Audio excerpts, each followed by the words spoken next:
Since I started speedrunning in 2019, I've picked up a pretty random set of games. This is thanks in part to community challenges in Solar Cell's Discord, as well as 12-hour challenges. I'll run basically anything as long as it's not Super Mario Bros. 2 on NES. We don't talk about that 12-hour challenge. That's why I like Speedromizer, which is a speedrun marathon with a twist. The game you submit is not the game you run.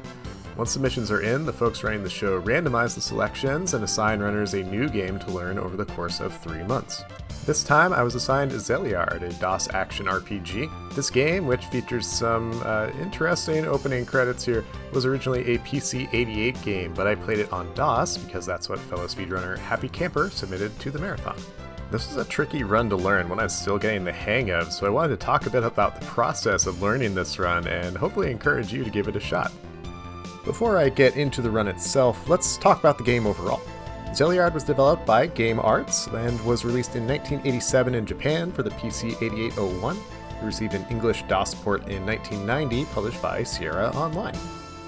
Now, I'll be honest about myself. I'm an old man.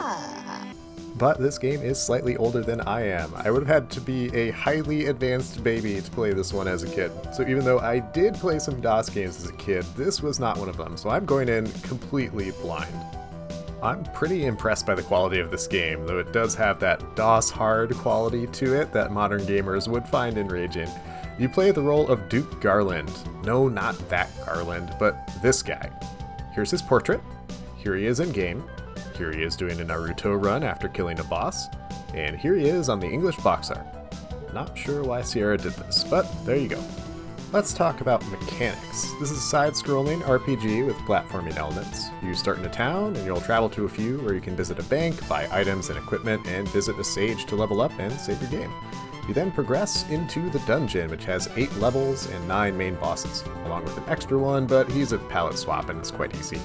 In dungeons, you'll need to navigate various mazes with platforming challenges as you swipe at enemies with your sword.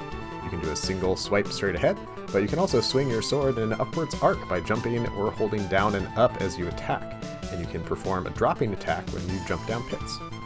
Now, music. Man, this game has a ton of bangers. Every track is good, honestly, but here's the thing. Setting up to play this game, I had to download DOSBox, a DOS emulator, and then fiddle with some settings, and when I started the game, it sounded like this.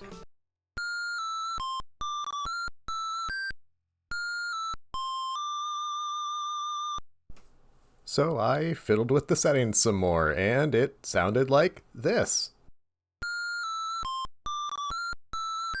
Okay, look, I need to dig into this, hang on.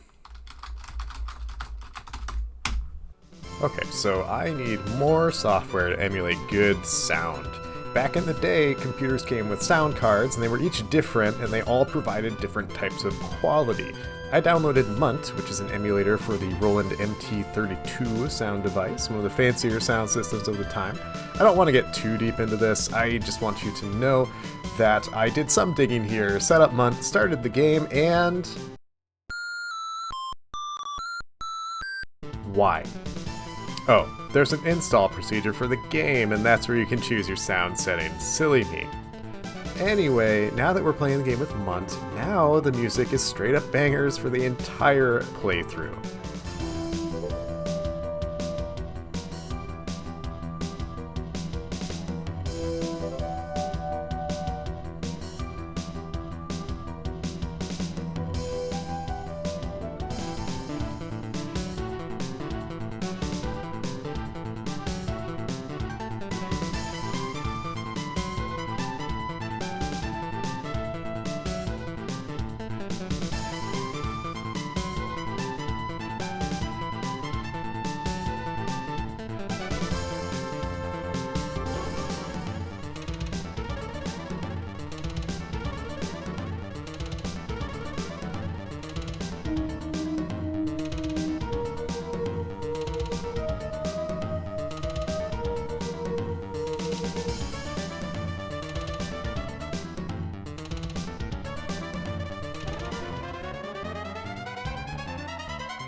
I was honestly pretty blown away by the soundtrack here. Really great stuff, even with more, quote, basic sound card settings. Alright, with all that preamble out of the way, let's learn this speedrun. If you're like me, you like to take notes, so I have a note stock open, I have Happy Campers Run open, and I have the game open. So let's play, watch Camper's video as we go, and take some notes. We'll skip some cutscenes here, but the gist of the story is that Joshin, an ancient evil, comes back and starts wrecking the kingdom. He rains sand, he turns the princess into a statue, he's kind of a jerk. So Duke Garland shows up at the Spirit's Call and agrees to take on Joshin. We start the game by changing our speed. You can select between 0 and 9, with 5 being the normal speed of the game. Time starts once you select 9. Setting it to 9 in towns is a good idea because all you do is walk between buildings. As long as you know which buildings to enter, you're good to go here. Talk to the king, get 1,000 golds, and then immediately trade in that money for a Magia Stone. Magia Stone? Magia Stone? I say Magia Stone. Anyway, we're not going to use this for a while, so just remember that we have it. After this, we enter the dungeon, and we die. Okay, why? Ah, I see. We get revived at the Sage, and then we can talk to the Sage to level up. Flashing light warning here whenever we level up. For whatever reason, getting killed here nets you enough experience to level up. Neat. Also, check out this excellent Sage thinking animation here. Love it every single time. Alright, let's go back into the dungeon. This time, we'll snag a key, and then die again. This is partly a death warp, and we level up again, but this will be the last death warp we use. Death in this game is very cruel. It takes you back to the very first Sage, not your most recent save. So, you better save and then reload the game if you happen to die. Now, for real, let's go into the dungeon and make some progress. It's time for a trick, the slug stack. There are ramps in the dungeon. Usually you can't walk up these ramps. Garland will simply stand on the lowest portion and not progress. However, if we have an enemy under us, we can stand slightly higher on the ramp. And if we have an enemy standing on another enemy, we can stand on that one, and then we can jump up the ramp. So kill some frogs, stack these slugs, and use them to jump up this ramp. Why? Well, this door, where I should definitely heal up, leads to the boss. We skip a lot of this dungeon, and we get a spare key for our trouble. Be careful, because this door is actually the back door of the boss's area, so when we enter, we'll be right under the boss. I died here a lot getting the hang of this boss's movement, but he's really not so bad. He'll jump over you and walk toward or away from you, and that's about it. So hit him, and once he's dead, go back to speed 9, so you can speed up his death animation and post-boss scene. If you do this on speed 5, it's slow. So do it on speed 9, you'll probably forget a few times if you're like me.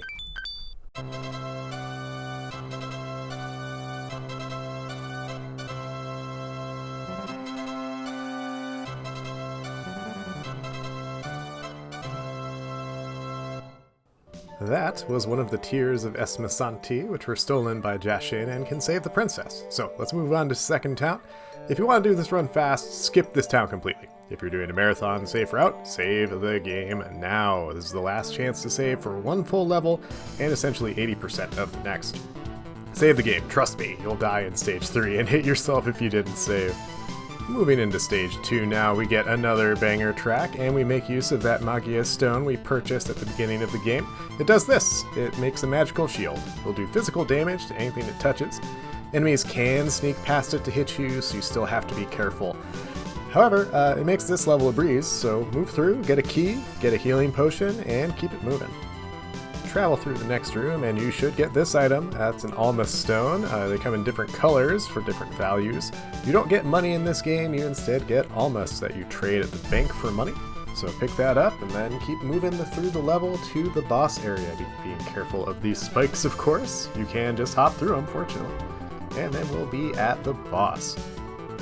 Now this boss is stupidly easy and you won't see him for long. Just move right and speed things up. And then we'll do another Naruto run and grab the Tear of Esmasanti, and then we're on to stage 3. Where you will probably die a few times because this place is awful. Enemies will wreck you here. It's very important that you move well and avoid getting hit. It's very easy along this path to drop down and simply die. So don't be like me. I have died about 1,000,000 times here, and at best, you're going back to the save before level 2. You need to get a crest here. It is required to progress further, so get it. Carefully drop down to get a key, and then jump over some spikes. Remember, stay safe out there. You can get some extra money here. I always need it. You need 563 almas in the next town, or get the 50 gold, and you only need 557. Ultimately, we're going to trade in our almas at the bank for some money, ideally getting 4,500 gold so you can buy 3 Magia stones. That's all we'll need for the rest of the game. It's okay if we're a little short, we can buy a third one after the next boss, since we need to do some shopping then anyway. By the way, when we stop at Sages, they'll teach us a spell. This one teaches Sekta, which we will use on the next boss. We can level up here. We couldn't at the second town because we didn't have enough experience. Then we'll leave town by showing off the crest we picked up. Then we'll fight the boss, but remember to activate another Magia Stone before you do. Entering a town canceled out the one we had active. So, third boss. He's a jerk. He's a giant chicken who will occasionally shoot a small arrow at you and sometimes jump towards you. You want to hit him with your Magia Stone, but don't let him get too close because he will destroy you. You can run him down, but be careful about trying that strat. Anyway, take him down, then get the next tier and head back to town. Do be careful on the way, you can die like I almost did there, so don't do that. But head to the bank, trade in your almas, and then we'll buy 3 Saber Oils. Saber Oil is great. It increases your attack power and it stacks. But we're not actually going to use these for a while. It's just that they're cheaper here than they are later on, so it's better to buy them now. I paused learning the run here for a while and practiced these 3 levels for several days before I moved forward. I died enough in stage 3 getting to the boss that I knew I needed to get this part right before I learned more. This game shows its age most in its difficulty. It's hard and it doesn't care about fairness. Once I was ready, I moved forward, walking back through the chicken boss's lair and into the next area, an ice cavern. Can't have a video game without ice physics. This area isn't too long, fortunately, but we do need to be careful to follow the path and not slide off of it because there are murder spikes everywhere. So we'll grab a key, progress to another key, and then we'll enter a town. The only thing to do here is mash through some text and then level up and learn a new spell that we'll use heavily in the next level. Now we're heading toward the rest of the level. Remember when we stacked some slugs before? Well, this time we're stacking green slimes. It's a bit trickier. You need to move left immediately, go down, wait till these slimes hit this spot, climb back up, go to the right to trigger this slime, move back left, go back down, and if all goes according to plan, you can drop down and they'll stack and you can get over this ramp. If it worked, congrats, you can continue forward. If it did not work, you can try to climb back up the rope, but more likely you'll need to reload a save or possibly reset if you haven't saved yet. We'll use a Magia Stone for protection here. We couldn't do it earlier because we needed to stack those slimes, but then we'll progress forward, heal up a little bit, get ready for the next boss. Gelatinous cubes are ubiquitous in RPGs, so here's your gelatinous cube for this game. His name is Agar, which is Spanish for gelatin. All the bosses seem to have Spanish names, so that's a fun little detail. Anyway, he's not too bad. Duck under his death ball and make sure he doesn't land on you and he jumps. You'll take him down and then you'll get another tier of Esma Santi. Assuming, of course, you can get into this door with the ice physics. It's very important that you lower the speed here, otherwise this eyeball can wreck your day. I recommend holding F9 during that fanfare to immediately open that menu. Welcome to level 5, where once again, it's very easy to die immediately. These red slimes especially are dangerous. The Magia Stone hits them with physical damage and they multiply because of it, so you have to kill them with magic if you want to kill them. Mostly we'll jump over them for just a little bit.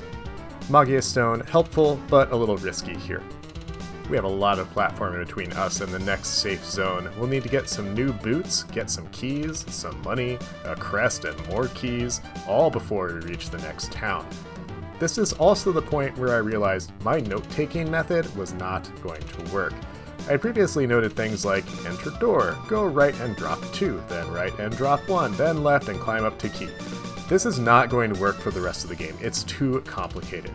For example, even in just this first room, we go right, drop down, potion right, go left, drop 1, go right, fake wall, go up, right, platforms right, money, up and left to door. Oh, man, I'm lucky I can generally memorize paths fairly easily, but if you can't do that, I suggest a visual map. I got one from Happy Camper that I'll link in the description. We pick up an important item here, the Parika shoes. The water in this area will hurt you unless you're wearing these boots. We need them so we can progress through the level and get a crest. The Crest of Honor will get us a sword upgrade soon. That's the first upgrade we'll get. You'll notice these red slimes multiply when the Magia Stone hits them. Fortunately, we have the Fuego spell from the last town, which kills them outright. So we're going to follow this path, kill some more slimes, get this Crest of Honor, get a key, loop back, then go through the next door. We are almost to a safe zone, just a bit more danger. It's better to take it slow if going fast will wreck your day. These red slimes especially can absolutely destroy you if you let them multiply. Follow the path here, getting an extra key before you finally get to a door that will lead us to the path to the next town. We finally get to upgrade our weapon here. The shop owner is so impressed by the Crest of Honor that we bear that he just straight up gives us a new sword. Thanks, Muscular Man. We're going to buy a Juen fruit next. That's a healing item, and that instantly full heals you, and it's mostly for safety on an upcoming boss. We should also visit the Sage to learn a new spell, Lenzar. We'll level up and save at the same time. As we go back into the dungeon, I'll note I practiced getting to this point a lot. Getting to this town is very dangerous and very challenging, so I recommend please practice and get used to these red slimes especially. We're done with the Magia Stone in this area. It won't even hurt the boss, so it's not going to help us out. So we're going to navigate through this room, climb up and around to get to the boss door, and get ready for a world of hurt. This boss is named Vista. He's a giant eye and mouth thing. He goes back and forth, dropping acid and swooping down if you're under him. You'll get used to the pattern here. You'll probably die a lot like I did, but you'll get used to 4 jumps, run under, get close, 4 jumps, run under, and that's it. You get a full heal and move forward.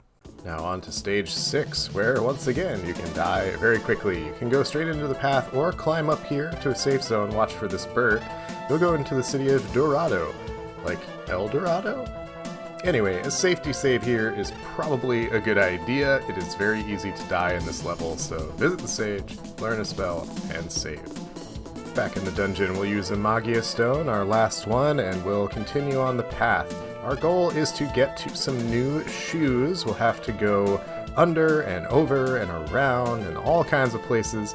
I'm not going to show you everything here because it is a very long path, but suffice to say there's plenty of danger. We've got octopi floating around, we've got birds, everything is out to kill you. So move carefully, use that Magia Stone to your advantage, and we'll eventually get to the new shoes. These are the Silkarn shoes. These are actually pretty nice. They let you jump up ramps without sliding down, so we no longer need to stack enemies to climb ramps. But we still need to go back to Dorado to progress. There's a bit of scary platforming here with several ramps where a block falls, a big jump that hopefully avoids enemies, and rope climbing that coincides with both octopi and bird movement, so watch out, head to Dorado. Now that we're in Dorado, we'll visit the bank, buy an honor shield, and level up. We also learned a spell here that I've never used, but I'm sure it's lovely. After a safety save, head back to the dungeon for a platforming section. This one's pretty tricky. You'll need to start ducking on platforms to get under some low walls. This mechanic will come up more in the final level as well, so get used to it. Just try not to fall down and lose all your progress. This next boss is, I kid you not, a pair of legs that kicks you and sometimes spits out an ice ball that will chase you down. You can push him across the room with the Lenzar spell, but it doesn't do much damage, so we need to slash him as much as possible while avoiding damage. Fortunately, our shield protects us a bit, but be careful not to break it. If you're paying attention to my timer on the left side, you'll notice there's a big gap between the last video transition and right now. That's because, in my PB, I died on this boss, so I cut that part out so we wouldn't have to watch the fight twice. If you're gonna play this, be careful on this guy. He's one of the few bosses we fight even close to traditionally, so take him down and we'll move on to the next level. After you get the Tear of Esmasanti, we'll move to the next level, which is a fire level. It's hot here. In fact, it's too hot. Garland will take damage every now and then if you spend too long in the area, so we should head into town after we pick up that safety money. You don't need to get this if you have enough money already. I'm just in the habit of getting it now and frequently don't have enough money for everything in this town. 4 things at this point. Repair your shield with this guy.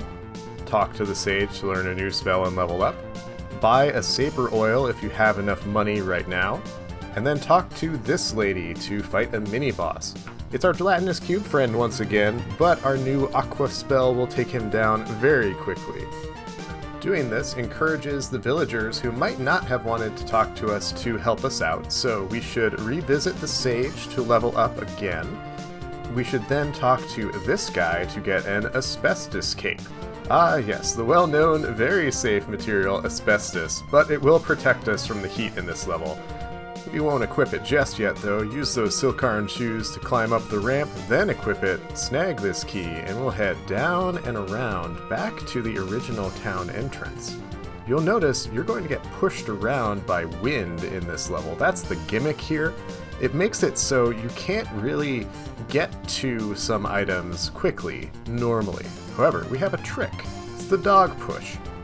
We'll need to do this trick twice. We need to start moving right at the right time in this room, then keep moving right until we're pushed through this wind barrier. We can tell that the timing was right if there's a gap between you and the dog during the second drop. If he's right above you, he's too close, so kill him and try again. If you troop early when you start moving, the dog won't even follow you down. I start moving when the dog's face is right here, but find what works for you.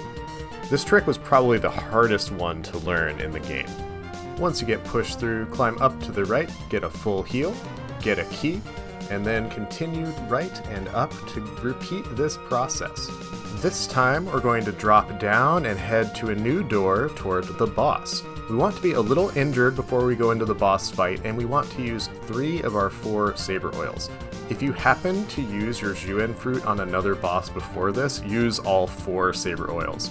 You can buy another one before the end of this game, and you have to kill this boss very quickly if you don't have healing.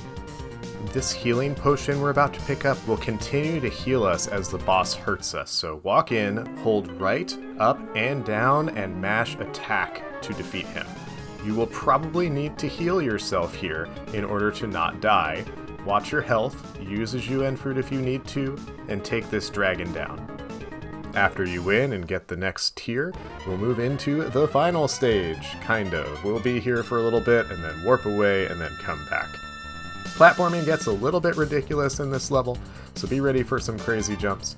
We'll navigate this area for a bit, get a fancy key, and then head into the town. Here we'll visit the Sage of all Sages for our final spell and level up, visit the bank, and buy a new light shield. Then we'll enter the last house on the right, and it's a trap! Jashin transports us back to Dorado.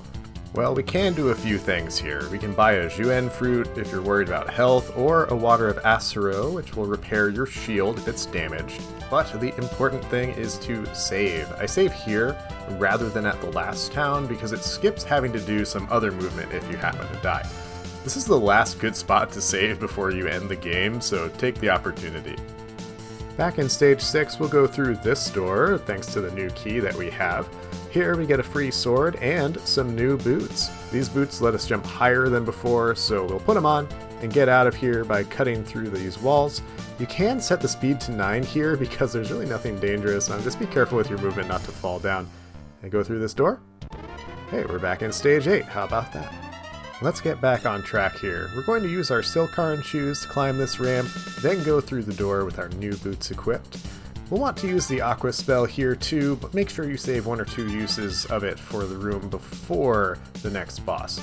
This area isn't too bad, but there are some tricky platforming sections with moving platforms, going under low walls, and man, it's easy to fall over and over again. Get a key, get to the next town, and possibly skip it. You can go in here, but it's only needed if you want to buy some more saber oil for the endgame. Otherwise, continue forward.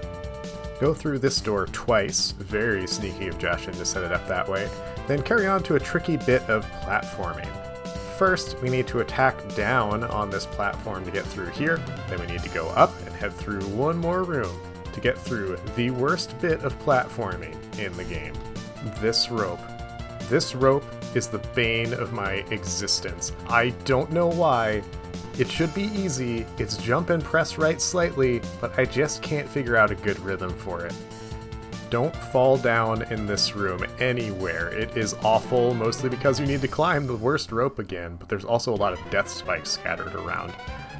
The nice thing about speed settings in this game is you can slow it down, so I like to slow down this bit so I can time my jumps a bit better, speed it back up, and enter the final room.